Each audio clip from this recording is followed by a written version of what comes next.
welcome to STR Wrestling Review. I am your host, Saber, and in today's episode, we're going to review the June 20th, 2025 edition of Friday Night Smackdown. The show began with the megastar LA Knight coming out and saying that he's going to keep screwing over Seth and Seth's faction. This is because Seth and Seth's faction keep screwing over him. So he decides to try and call out Seth freaking Rollins to the ring. Instead of Seth coming out, Paul Heyman does. Paul Heyman says that he is the biggest LA Knight fan in the entire WWE. He also says, though, that if LA Knight doesn't want to get hurt, he has to leave now, or else something bad will happen to him. LA Knight gets really mad at this, and he actually challenges Paul Heyman to a fight. He says that he'll turn his back and give Paul Heyman enough time to hit the first punch. Well, instead of Paul Heyman using this time to his advantage, he leaves the ring. Then Big Bronson Reed and Braun Breaker come and start attacking LA Knight.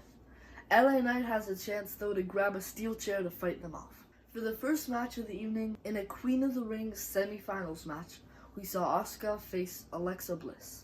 The match began with Alexa Bliss delivering a dropkick, followed by Asuka hitting the German suplex. This move is followed by a failed Sister Abigail and a working DDT, both from Alexa Bliss. Other moves we saw from her were a right hand, a dropkick, and a twisted Bliss. But Asuka put her knees up, which gave her the win. For the second match of the evening, Kit Wilson, which is one half of Pretty Deadly, is about to face Aleister Black.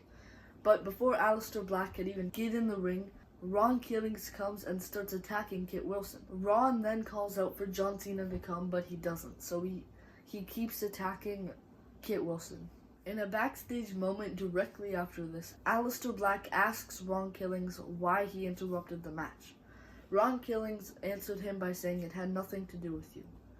Then Damian Priest interrupted, having a moment alone with Ron Killings, saying that he used to go around attacking people, and Ron Killings, formerly known as R-Truth, was the one who was there to always make him laugh. So, after in the main event, when R-Truth wins the match against John Cena, Damian Priest is going to take him out downtown, and they're going to celebrate. In the next segment, the American Nightmare Cody Rhodes comes out to the ring. And before he could say anything, he's followed by main event Jey Uso coming to the ring, saying that on Monday Night Raw, when they face in the semifinals of King of the Ring, he knows that Cody Rhodes is going to bring it his all. So Jey is also going to bring it his all. Then Sami Zayn comes out saying that he had no business being at WrestleMania, and the only reason he put himself on the flight to go to Vegas was to congratulate Jey Uso after his win. He then turned to Cody Rhodes and said that he's always been rooting for him to finish his story. And he was so proud of him when he did that he was the first person to come out at WrestleMania 40 directly after his win against Roman Reigns. He has a point, though. Today he has to finish his story, especially because he's the only one in that ring who's never been a world champion. Randy Orton comes out saying that, Sammy, one day you will be a world champion, but today is not that day. The only thing you're gonna get today is an RKO. This is because right after this segment was the semifinals for the King of the Ring between Sami Zayn and Randy Orton. Almost immediately from Randy Orton, we saw an uppercut and him slamming Sami Zayn into the reinforced announcer's table. Those two big moves from Randy Orton were then followed by two big moves from Sami Zayn. A clothesline and a big elbow. That was then followed by two clotheslines, a power slam, and a DDT from the Legend Killer. And right before the Viper could hit an RKO, Sami Zayn escaped the ring. Then, just like Randy had done previously, Sami Zayn slammed Randy into the announcer's table. He then went in for a hell of a kick, but it was countered into a power slam. Ultimately, Randy Orton, the Legend Killer, the Viper, hit the RKO to pick up the win. In the next segment, Nia Jax comes out saying that Tiffany Stratton has her title. So Tiffany Stratton comes out saying, if you want a match, we can have one. At Night of the Champions, in a last woman standing match. So they brawl. And of course, Nia Jax raises Tiffany Stratton's title only for Naomi to come. And she's about to cash in, but Nia Jax won't let her. For the next match, we saw Chelsea Green face the Queen, Charlotte Flair. And early on in the match, Alba Fire attacked Charlotte Flair.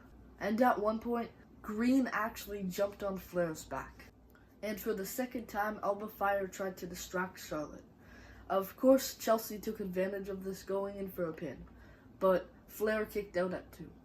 Chelsea Green took off her protective nose mask, but then to win, she hit a figure 8.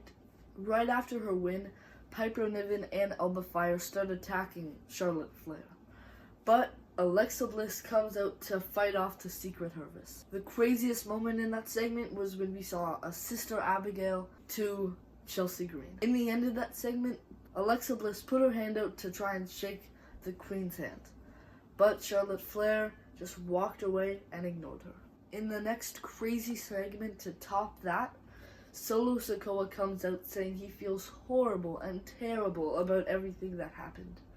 So he calls out for Jacob Fatu to come out.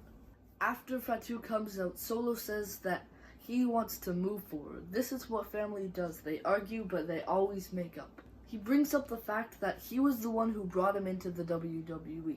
He even says, "I love you, Jacob," just like how Jacob used to say it to Solo. But Jacob Fatu says that Solo's been using him this whole time to feel better about himself, to bring gold to him, and to gain power.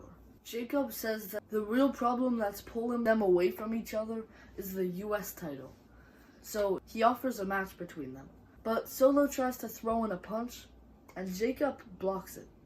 So of course Jacob starts attacking him, but JC Mateo comes, helping Solo Sikoa. The two fight Jacob Fatu until Big Jimmy Uso comes to fight the two off. And then when the two JC and Solo start attacking him, Jacob Fatu gets up and starts attacking them again. For the next match, we're about to see Big Bronson Reed face LA Knight. But before the match starts, LA Knight starts attacking both Big Bronson Reed and Braun Breaker. At one point, Big Bronson Reed puts LA Knight on his shoulders. Once he gets off, he delivers a kick. And a bulldog off the rope. Another crazy move in the match, even though it wasn't as crazy as those two, was a leaping elbow from LA Knight. LA Knight then delivers a baseball slide dropkick, which looks like it in nobody's home. But in reality, it did connect. This was followed by a crossbody. This was then followed by 3 tsunamis from Big Bronson Reed. And for the main event, we saw Ron Killings face the supposed greatest of all time, the never-seen 17, John Cena. Right away, Ron Killings took down John Cena, but Cena escapes the ring. And of course, Ron Killings follows him, delivering a bunch of right hands. We then see a 5-knuckle shuffle from John Cena. And this doesn't put Ron Killings down, because Ron Killings keeps on viciously attacking John Cena. After this, John Cena tries to grab the title and leave, but Ron Killings goes after him, but we saw the title to his head, resulting in a DQ. So then CM Punk comes out, and right away John Cena starts kicking and punching him. But once CM Punk gets on his feet, he raises the title. As all that's going on, Cena grabs the table, puts it down, hits CM Punk with the title, and sends him through the table. Right after he sends him through the table, he gets on the top rope, and I don't know if I'm just a little bit crazy, but it kind of reminds me of something from a few years back. I think CM Punk and John Cena were involved. I think it was called a pipe bomb or something. I don't know what I'm talking about, but it seemed a tiny bit familiar. Overall, I thought it was a good SmackDown. This was my review. This was my recap of Friday Night Smackdown, like I just said. Everyone, though, thank you for watching.